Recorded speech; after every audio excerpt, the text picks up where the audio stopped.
Right now we are in Shimla, temperature is dipping, but politics of Himachal is getting heated up. I'm joined by CM Jairam Thakur, who is giving a slogan in his rallies, saying that this time Raj nahi, Rivaj badlenge. So he will change a custom from 1985 no government has repeated. So he's trying to change that custom, and he's confident in the name of Prime Minister Narendra Modi, he will be able to sail through. We will speak with Jairam Thakur साहब and speak to him about infighting and other factors as well. इस बार आप अपनी रैलियों में हर जगह कह रहे हैं कि राज नहीं रिवाज बदलेंगे.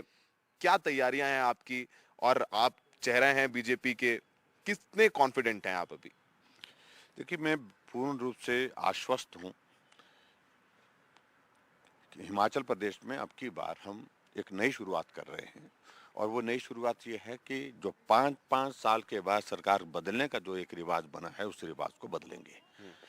और उसकी वजह मैं बहुत जायज बता रहा हूं कि पूरे देश भर में जहां भी चुनाव हो रहे हैं, जहां भाजपा की सरकारें नहीं है, वहां भाजपा की सरकारें बन रही हैं। जहां भाजपा की सरकारें 5 वर्ष तक चलने के बाद फिर रिपीट नहीं हो रही, वहां सरकारें फिर से सत्ता में आ रही, रिपीट हो रही हैं। इसका मतलब साफ है कि देश का सारा जनमानस और खास तौर से जिन राज्यों में चुनाव हो रहे हैं, उनकी एक भावना है कि नरेंद्र मोदी जी को ताकत देनी है, मजबूती देनी है, उनके साथ खड़े होना है। और खड़े होकर के जब उनके साथ हम देश को आगे बढ़ाने की अगर बात सोचते हैं, तो उसके लिए हमको प्रदेश में सरकार भाजपा की बनानी चाहिए। तो इसलिए आप देख रहिए, उत्तर प्रदेश में 37 वर्षों के बाद फिर से सरकार भाजपा की बनी। और उत्तराखंड में जब से राज्य बना है तब से सरकार कभी रिपीट हुई ही नहीं थी, रिपीट हुई। तो ऐसे में हम कह रहे हैं कि एक रिवाज में परिवर्तन आया है। तो अब की बार हमने हिमाचल प्रदेश में भी इस बात को देखा है। हम ही नहीं कह रहे हैं, लोगों के बीच में से आवाज आ रही है कि इस रिवाज को बदलना चाहिए। हिमाचल नरेंद्र मोदी जी के साथ चलना चाहिए। डबल इंजन की सरकार जिसका हम जिक्र करते हैं, वो होना चाहिए। डबल इंजन की सरकार की बात कर रहे हैं। बाकी सियासी सवाल भी पूछेंगे आपसे।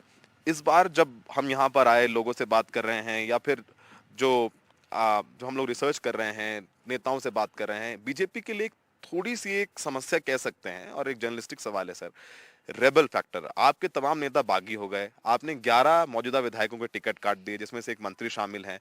कुछ को तो आपने मना लिया, लेकिन 2 मौजूदा विधायक आपके चुनाव लड़ रहे हैं, कुछ पूर्व विधायक चुनाव लड़ रहे हैं, तमाम बीजेपी के नेता बागी होकर के इंडिपेंडेंट चुनाव लड़ रहे हैं। उसका कितना असर देखते हैं, इस इन फाइटिंग का कितना असर देखते हैं? कुछ को मनाया, कुछ नहीं माने। देखिए, कुछ को मनाने में हम सफल हो गए, कुछ नहीं माने, तो मुझे लगता है कि धीरे धीरे मान जाएंगे। हमारा फोकस सीधा है, नरेंद्र मोदी जी को ताकत देना, हिमाचल मोदी जी के साथ खड़ा करना, और हिमाचल मोदी जी के साथ चलना, और उसके साथ हिमाचल प्रदेश भारतीय जनता पार्टी की सरकार बनाना। तो इसलिए जब लोगों का फोकस इस पर आ रहा है, ध्यान आ रहा है, तो इन सारी चीजों की ओर ध्यान अब जो है ध्यान ही नहीं जा रहा है। कौन खड़ा है, कौन नहीं खड़ा है, इस पे बहुत ज्यादा महत्व नहीं रह गया।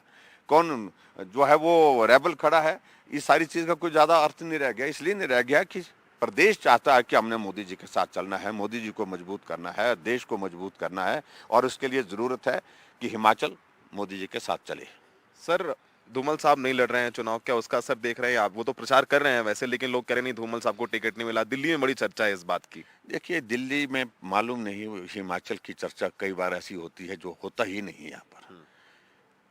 धूमल जी हमारे वरिष्ठ नेता हैं, और उन्हें स्वयं अपने आप पत्र लिख करके इनकार किया कि मैं चुनाव नहीं लड़ना चाहता हूँ, चुनाव लड़ाना चाहता हूँ। और पार्टी के हमारे शीर्ष नेतृत्व ने उनके इस निर्णय का स्वागत किया, और सब लोगों ने कहा कि चुनाव लड़ाना एक बहुत महत्वपूर्ण है। वो हमारा मार्गदर्शन करते हैं, हमारा नेतृत्व किया है वर्षों तक, आज भी हमारे नेता है, वो तो काम कर रहे हैं। चाहे धूमल जी की बात कर रहे हैं, चाहे हम शांता कुमार जी की बात कर रहे हैं, दोनों के दोनों काम कर रहे हैं। ठीक है सर, कांग्रेस इस बार चुनाव में मैदान में है। उनकी 2 मुद्दों पर वो कोशिश कर रहे हैं। एक तो 1 लाख सरकारी नौकरी की बात कर रहे हैं, और पुरानी पेंशन योजना की बात कर रहे हैं। उसको कैसे काउंटर करेंगे? प्रियंका भी कैंपेन कर रही थी, उन्होंने कहा कि नौकरी नहीं देंगे, हम 1 लाख सरकारी नौकरी देंगे, 63,000 सरकारी पद खाली पड़े हुए हैं, और ओल्ड पेंशन स्कीम लागू करेंगे जो आपने नहीं की। उसको कैसे देख रहे हैं आप? देखिए, कांग्रेस की बात पर कौन भरोसा करता है? कौन सा राज्य है जहां पर उनने बहुत सारी बातें कही नहीं कही उनने, लेकिन किसी ने भरोसा किया, विश्वास किया? नहीं किया।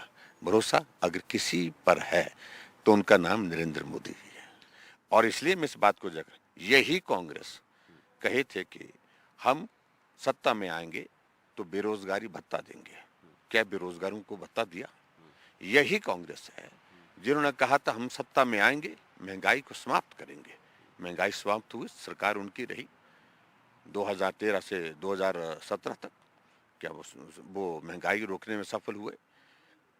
यही कांग्रेस जो आज बहुत बड़ा भाषण देते हैं कर्जे पर, यही क्या ये सत्य नहीं है? जब हिमाचल प्रदेश उन्होंने छोड़ा 2017 में 50,000 करोड़ रुपए का कर्जे में छोड़ करके तो गए आप कह थे। रहे हैं जो सरकारी नौकरी 1 लाख देने के बाद वो जुमला है? कौन? आप कह रहे हैं कांग्रेस जो बोल रही है 1 लाख सरकारी नौकरी दे देंगे, ये बिल्कुल जुमला है? जुमला है। हमने 60,000 नौकरियां जो है लोगों नौजवानों को रोजगार दिया इन 5 वर्षों में।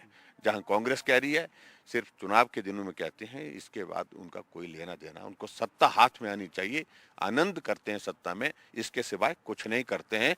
देश को लूटा, प्रदेश को लूटने में कोई कसर नहीं छोड़ रही है। मैं शब्द तीखा बोल रहा हूं, लेकिन ये हकीकत है और इसी वजह से पूरे देश ने उनको नकार दिया और अधिकांश प्रदेशों ने उनको नकार दिया।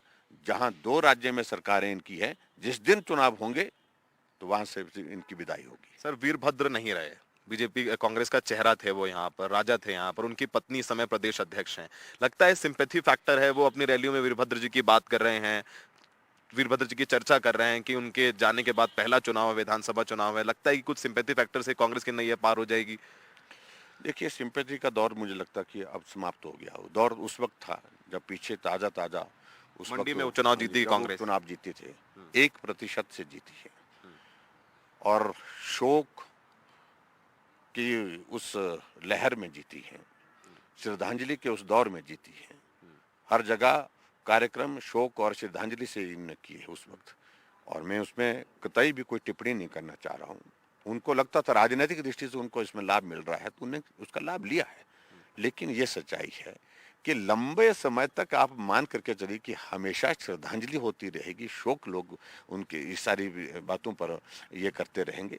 वो दौर समाप्त हो गया। श्रद्धांजलि एक बार होती है, बार बार नहीं। आखिरी सवाल सर, नड्डा साहब हिमाचल से राष्ट्रीय अध्यक्ष, आप चेहरा है मुख्यमंत्री, अनुराग ठाकुर साहब केंद्र में बड़े मंत्री हैं, बड़ी जिम्मेदारी, क्योंकि देश में जो प्रदेश जो राष्ट्रीय अध्यक्ष हैं, सबसे बड़ी पार्टी के राष्ट्रीय अध्यक्ष हैं, वो नड्डा साहब हिमाचल से आते हैं, आप चेहरा है, अनुराग ठाकुर है, एक बड़ी जिम्मेदारी इस वक्त आपके कंधों पर है यहाँ पर कि आप कह भी रहे रिवाज बदलने वाली बात, कितने आगे कैसे देख रहे हैं कि बिल्कुल कैंपेन का लास्ट लेग है, प्रधानमंत्री भी आ रहे हैं, कितना इंटेंसिफाइड रहेगा कैंपेन? कैंपेन बहुत इंटेंसिफाइड रहेगा। बहुत हमारा कैंपेन बहुत जोरदार ढंग से चला है और आने वाले समय में और भी ज़्यादा जोरदार ढंग से चलेगा। भाई अमित शाह जी, हमारे 2 दिन के कार्यक्रम हिमाचल प्रदेश में उनके चल रहे हैं। योगी जी आज आ चुके हैं हिमाचल प्रदेश में, राजनाथ सिंह जी आ रहे हैं, गडकरी जी आ रहे हैं और प्रधानमंत्री जी भी आ रहे हैं।